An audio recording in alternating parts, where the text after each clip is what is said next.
Você já pensou no peso de uma promessa feita a Deus? Será que palavra dada é realmente palavra cumprida? No capítulo 30 de Números, você vai descobrir como o compromisso era sagrado e o que isso revela para a nossa fé hoje. E aí, vamos ler juntos esse capítulo e depois buscar entender através de lições para a gente poder aplicar em nossas vidas? Então, simbora! Bom, eu vou pedir para você deixar o seu like, compartilhar com quem você ama e abrir a sua Bíblia em Números 30 e vamos ler juntos. Bora? Vamos lá. Falou Moisés aos cabeças das tribos dos filhos de Israel, dizendo: Esta é a palavra que o Senhor ordenou. Quando um homem fizer voto ao Senhor ou juramento para obrigar-se a alguma abstinência, não violará a sua palavra, segundo tudo o que prometeu, fará. Quando, porém, uma mulher fizer voto ao Senhor ou se obrigar a alguma abstinência, estando em casa de seu pai, na sua mocidade, e teu pai, sabendo do voto e da abstinência a que ela se obrigou, calar-se para com ela, todos os seus votos serão válidos. Terá que observar toda a abstinência a que se obrigou. Mas, se o pai, no dia em que tal souber, o desaprovar, não será válido nenhum dos votos dela. Nem lhe será preciso observar a abstinência a que se obrigou. O Senhor lhe perdoará, porque o pai dela a isso se opôs. Porém, se ela se casar, ainda sob seus votos, o dito irrefletido dos seus lábios, com que a si mesma se obrigou, e seu marido, ouvindo calar-se para com ela, no dia em que o ouvir, serão válidos os votos dela. E lhe será preciso observar a abstinência a que se obrigou. Mas, se o marido desaprovar, no dia em que o ouvir e anular o voto que estava sobre ela, como também o dito irrefletido dos seus lábios, com que a ti mesma se obrigou, o Senhor lhe perdoará. No tocante ao voto da viúva ou da divorciada, tudo o que se obrigar lhe será válido. Porém, se fez voto na casa de seu marido, com juramento se obrigou a alguma abstinência, e seu marido o souber e se calou para com ela, e lhe não desaprovou, todos os votos dela serão válidos, e lhe será preciso observar toda abstinência a que a ti mesma se obrigou. Porém, se seu marido lhe anulou, no dia em que o soube, tudo quanto saiu dos lábios dela, quer dos seus votos, quer da abstinência, a que a si mesma se obrigou, não será válido se seu marido lhes anulou, e o Senhor perdoará a ela. Todo voto e todo juramento com que ela se obrigou para afligir a sua alma, seu marido pode confirmar ou anular. Porém, se seu marido, dia após dia, se calar para com ela, então confirma todos os votos dela e tudo aquilo a que ela se obrigou, porquanto se calou para com ela no dia em que o soube. Porém, se lhes anular depois de ter ouvido, responderá pela obrigação dela. São estes os estatutos que o Senhor ordenou a Moisés, entre o marido e sua mulher, entre o pai e sua filha moça, se ela estiver em casa de seu pai. Entenderam? Então vamos lá, gente. É um curto capítulo. E nós vimos que Deus apresenta as regras sobre votos e juramentos feitos ao Senhor, tanto por homens quanto por mulheres, né?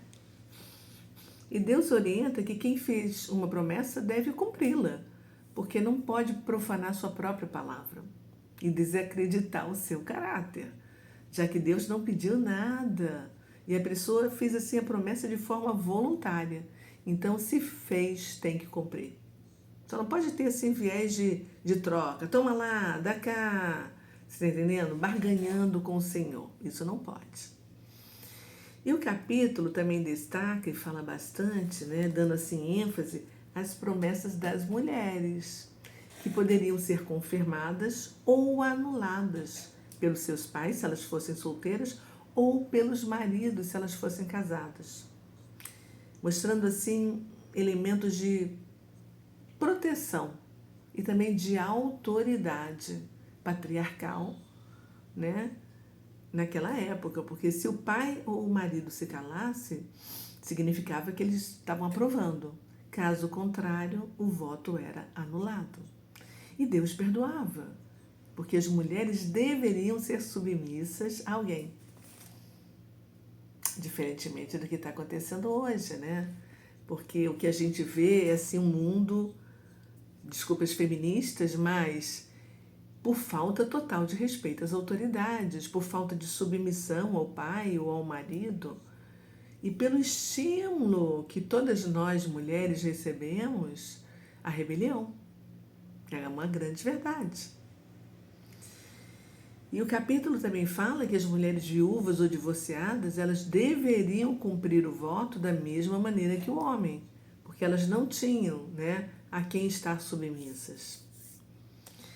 E o texto, assim, destaca a importância do compromisso diante de Deus e do cuidado para não prometer de forma impulsiva, porque é melhor falar pouco e agir mais, né? E aí, que lições que a gente pode tirar assim desse capítulo? Vamos pensar? A gente viu, né? Está muito claro que o Eterno de Israel valoriza a integridade. A sua palavra importa para o Senhor.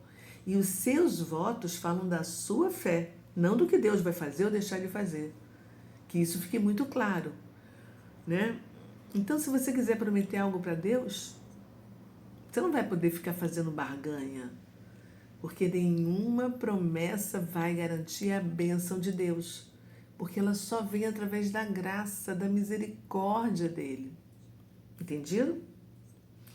Você também não deve prometer sem pensar, porque a responsabilidade é melhor do que a impulsividade. E você deve cumprir o que você promete, seja para Deus ou para as pessoas ao seu redor. Porque os seus compromissos impactam outras pessoas, principalmente na sua família, com seus amigos, no seu trabalho, na sua igreja, no seu ambiente, na sua comunidade, entendeu? Então, pensa sobre isso. E agora vamos refletir e gerar insight para a gente anotar no nosso caderno. Gente, o meu caderno já está ficando lotado de registros com muitas ideias. Eu acredito que ao finalizar o Pentateuco, os 5 livros, eu acho que eu vou ter um livro pronto, só com os insights que vieram à minha mente, só nesses capítulos que a gente leu desde o início de Gênesis até hoje, né? E você, me conta como é que está o seu caderno. Então, bora refletir. Será que você tem cumprido as promessas e os compromissos que você faz diante de Deus e das pessoas? Que mais? O que você pode aprender com a seriedade com que Deus trata a palavra empenhada? Outra coisa, de que forma a sua palavra constrói ou destrói a confiança das pessoas que estão ao seu redor? Isso é muito importante, pensa nisso. E agora sim, chegou a hora da nossa oração. Vamos falar com Deus, que sempre nos ouve. Então, obrigada, Pai.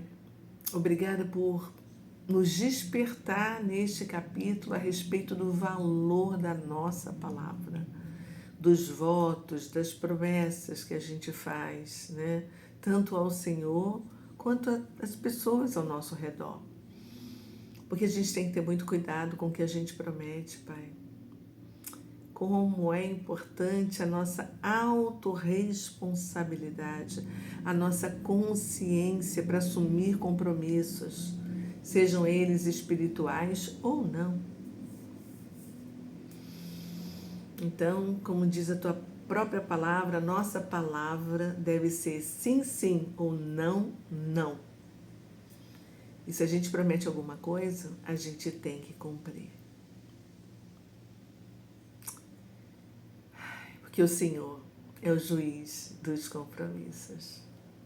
Então, obrigada, Pai, assim, por clarificar, ampliar a nossa visão para esse cuidado com os juramentos apressados que muitas vezes a gente faz, né?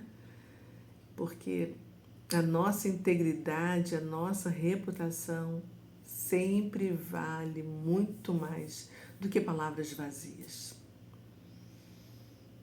Então, como é bom, Pai, estudar e receber sempre mais do Senhor. Nós te agradecemos em nome de Jesus. Amém e amém. É isso aí. Se você gostou, deixa o seu like.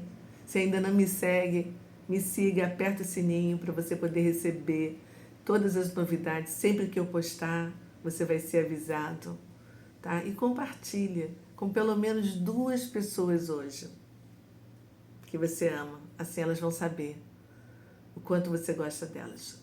Eu te agradeço. E amanhã tem mais. Vambora. Tchau.